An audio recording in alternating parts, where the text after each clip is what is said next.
Bună, dragii mei, bine ați venit, bine ați revenit. Eu sunt Meme și, ca de obicei, fac astăzi citirea pentru vibrația zilei 27 sau 9. În Lenormand avem scrisoarea, care simbolizează vești, care simbolizează acte oficiale, poate citații, poate documente pe care trebuie să le semnăm, sau pot fi chiar vești la propriu. Ceva ce așteptăm de foarte mult timp să se întâmple. Ca durată de timp, aceasta poate fi încadrată undeva între 15 zile și o lună. Poate simboliza aici pe cineva care are afinitate către scris sau poate pe cineva care s-a născut în semnul astrologic Gemeni. La nivel de tarot avem, cum ne-am obișnuit, Marea Preoteasă și Faetonul, dar în egală măsură am simțit să aleg astăzi și Puznicul, pentru că din nou avem de-a face cu o vibrație, aș putea spune, spirituală.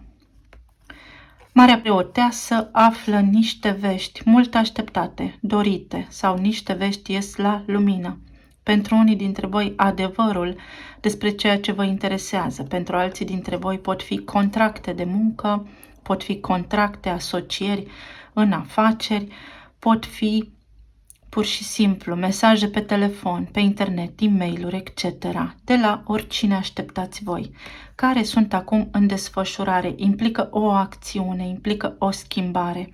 Faetonul este împăratul care a făcut o alegere în urmă cu arcana 6, cu îndrăgostiții și acum trăiește cu ea. Dar trăiește cu ea cu încredere, fără regret, merge pe propriul său drum. Și această alegere a faetonului vă duce către puznic, către eremit, adică către ceva care schimbă perspectiva, către o nouă viziune, către claritate, da? Către o iluminare, un nivel de înțelegere profundă al lucrurilor, către ceea ce căutați voi de mult, către profunzime pe unii dintre voi. Vom vedea cum se aliniază și în contextul cărților cu care vom combina acest mesaj.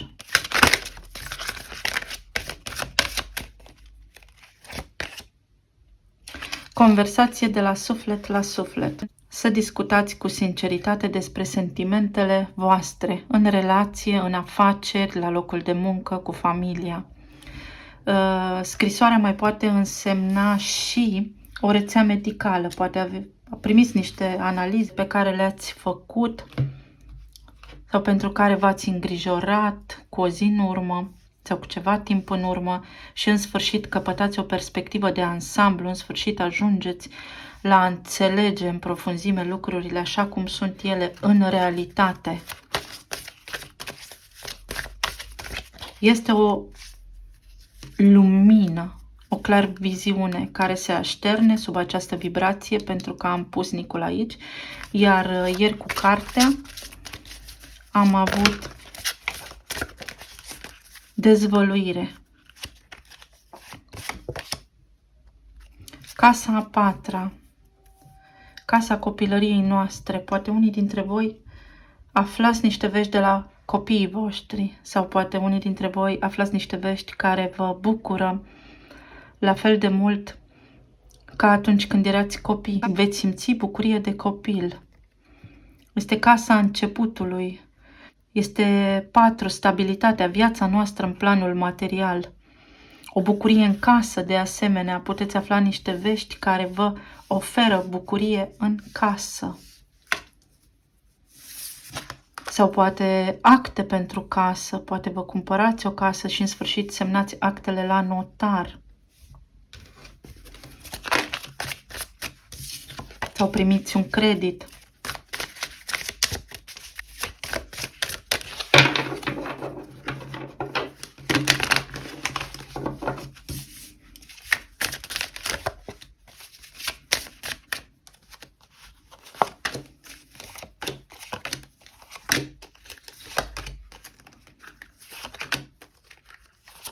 Pentru unii dintre voi primiți custodia, pentru alții dintre voi se semnează divorțul. Sau unii dintre voi semnați actele pentru a întemeia o familie. Poate vă căsătoriți. Felicitări! La nivel de relație, veștile pe care le puteți afla voi aici vă dau din nou un sentiment de bucurie și renaște în voi ideea de a fi fericiți. Renaște bucuria. Cineva se trezește aici la realitate după o lungă perioadă în care a persistat în direcția greșită. Sau poate în sfârșit veștile acestea care pot veni către voi acum, comunicarea aceasta scrisă vă eliberează de o povară, de ceva de care ați ținut foarte mult timp.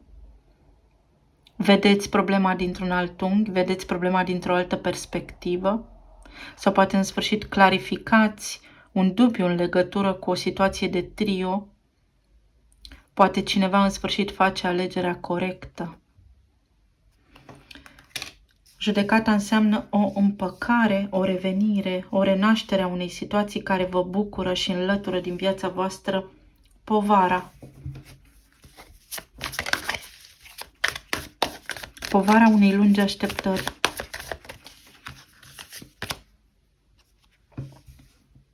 Am eu impresia sau se repetă cărțile ca și ieri. După o lungă perioadă de așteptare, exact cum am spus, este momentul să eliminați această stare, această durere.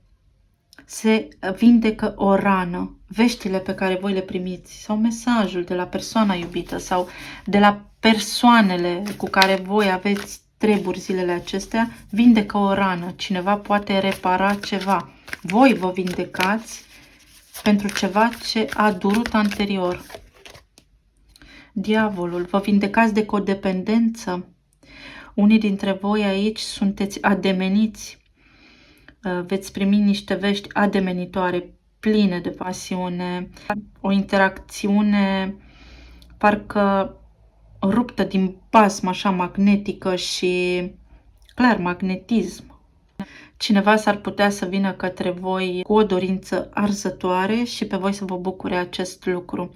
Însă aici este bine de menționat că această atracție este una de natură lumească, poate fi mai mult carnală, dar cu siguranță va exista.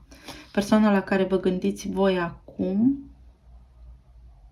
poate își revine dintr-o situație, după o situație care a împiedicat-o sau care l-a împiedicat să vă dea de veste și acum va fi foarte atras de voi, magnetic, pasional. Și aici cineva refuză sau cineva este reținut. 4 de monede spune că este bine să aveți picioarele pe pământ, să fiți un pic atenți la cum se vor desfășura lucrurile între voi doi, pentru că într-adevăr cineva poate veni cu o ofertă foarte tentantă, foarte atrăgătoare către voi și energia vă sugerează să fiți precauți, să fiți cu băgare de seamă, să nu vă avântați în ceva foarte puternic sau poate acum este momentul vostru de a străluci. A ieșit împărăteasa, strălucesc, clar, cineva te vede ca împărăteasa acum, nu contează că ești bărbat, nu contează că ești femeie, după o lungă așteptare. Persoana la care tu te gândești este atrasă fără a se putea controla de tine, iar tu ești împărăteasa. Și împărăteasa și 4 de monede aici spune că poți în acest moment să îți permiți luxul de a face lucrurile așa cum preferi tu, pentru a nu ajunge din nou la disperare sau la durere sau la nopți nedormite. Sau poate după multe nopți nedormite, în sfârșit, primești vestea pe care o doreai. Să vedem cine este persoana la care tu te gândești.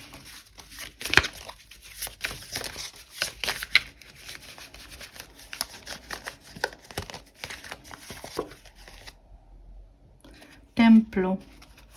Cineva s-ar putea să vină să-și ceară iertare, să te vadă atât de atrăgător, încât să te implore să-i mai dai o șansă. Cineva aici poate să-și mai dorească o șansă. Sau aceste vești care vin către tine pot fi șansa unei împăcări, încheierea unei suferințe profunde pe care ai resimțit-o foarte mult timp. Iar împărăteasa înseamnă nașterea unei noi iubiri între noi. Există aici o oportunitate de a întâlni pe cineva nou, exact așa cum îți dorești. La nivel financiar, ai mers pe încredere și ai dat bani cuiva și acest lucru ți-a produs suferință.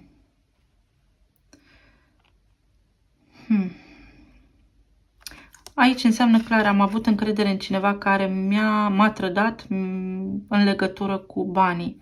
Sau poate un copil îmi face probleme cu banii. Sau poate pentru un copil am nevoie de niște bani.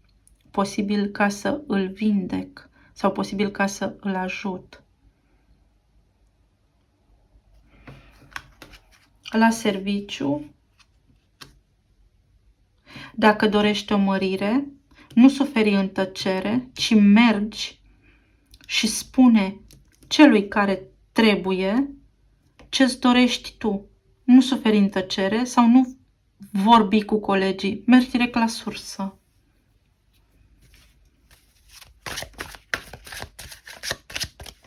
Pentru alții dintre voi, sfârșiți acest nivel de suferință aici și aveți un câștig imediat.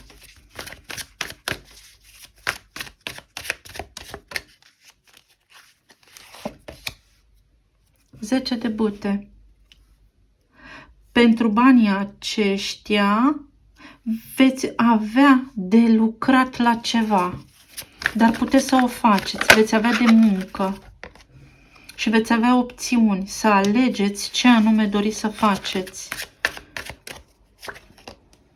10 de monede. Alegerile acestea vă duc către bani, către prosperitate, către banii de care voi aveți nevoie. Pentru ce aveți voi nevoie acolo? La nivel de... Ce frumos! De stare emoțională, avem și aici o renaștere. Nu putea să apară judecata fără moarte, iată. 8 de cupe, las în spate o situație pe care am înțeles-o și o transform în viața mea pentru a avea parte de un nou început. Persoana la care voi vă gândiți, ca un nebun este atrasă de voi. Ca un nebun. Nu știu ce se va întâmpla, dar aici există o șansă reală, un potențial, da, de șansă reală, să o luați de la capăt, dar altfel. Altfel. De data aceasta tradițional. Aici se produce și o vindecare. Cineva se vindecă de o problemă, se încheie o problemă, o condiție medicală, care a durat ceva timp și în sfârșit o luați de la început. Frumos și interesant deopotrivă. Un pic că la mine aici pe birou sunt cabluri și parcă aș lucra la NASA, nu?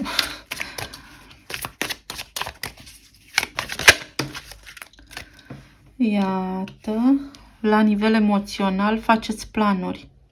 Fie la nivel de sănătate faceți planuri ce vreți să faceți de acum înainte.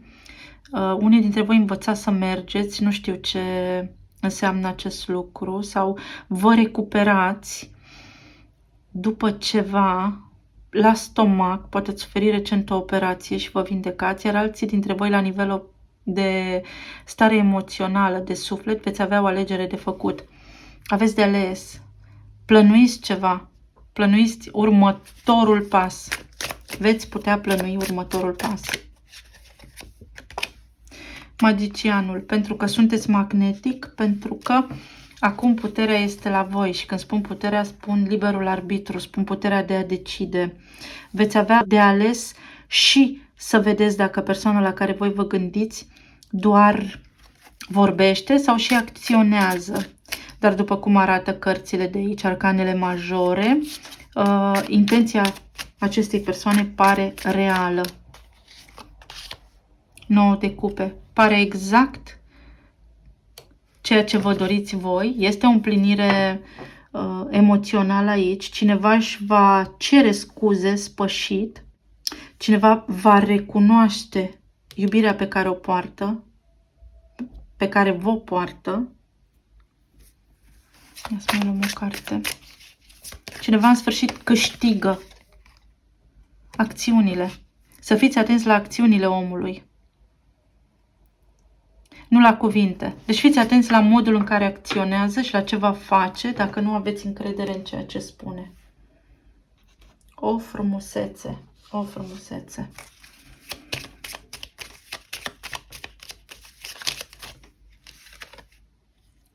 Mesajul. Da, cineva va veni către voi. Există potențial major aici ca cineva să se întoarcă sau cineva să vină către voi dacă sunteți singuri în acest moment, să cunoașteți pe cineva și să fiți atenți la acțiunile lor, la faptele lor, nu la cuvinte. Totul este în mișcare, călătorie, se repetă faetonul. Veți primi vești, fie de la persoana iubită dacă nu comunicați, fie cunoașteți pe cineva nou la un drum. Cineva își exprimă de asemenea dorința de a vă lua pe voi la un drum sau vă cheamă la ei sau vin ei către voi atrași nebunește de voi. Da. Semnele astrologice. La nivel de relație avem Gemeni, Taur, Balanță, Taur din nou, Capricorn, Rac, Săgetător, Săgetător sau Scorpion și Săgetător din nou. Nu luați ad literam, eu sunt Săgetător, toți suntem toate semnele astrologice, sunt doar energii, poate, nu știu, au legătură lunile de naștere sau semnele acestea vă spun vouă ceva. La plan material avem pajul de cupe, așa, avem pești, avem balanță, avem săgetător, avem fecioară, avem pești și avem fecioară. Axa medicinei. Aici s-ar putea ca cineva să aibă nevoie de bani pentru vindecarea cuiva sau să ajungeți să lucrați într-un domeniu sanitar sau să faceți o schimbare care să vă ajute la sănătate și să vă eliberați de activitate fizică și să vă găsiți un serviciu mai calm, mai liniștit pentru ca voi să aveți energie să-l faceți activitatea respectivă. Este ceva mai ușor fizic pentru voi. Iar la partea de plan emoțional avem așa, pești, scorpion, pești din nou, berbec, gemeni, pești din nou și berbec din nou. Talismanele. Racul este foarte important iar pentru voi.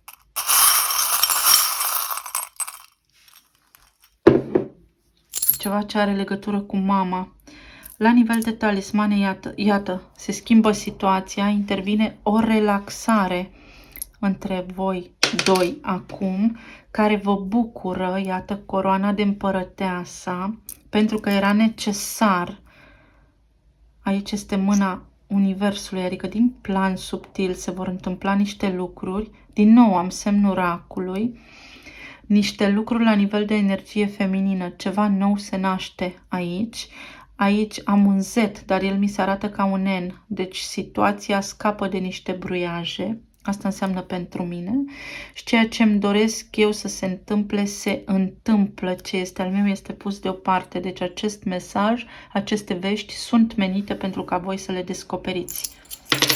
Mai au 2, 3,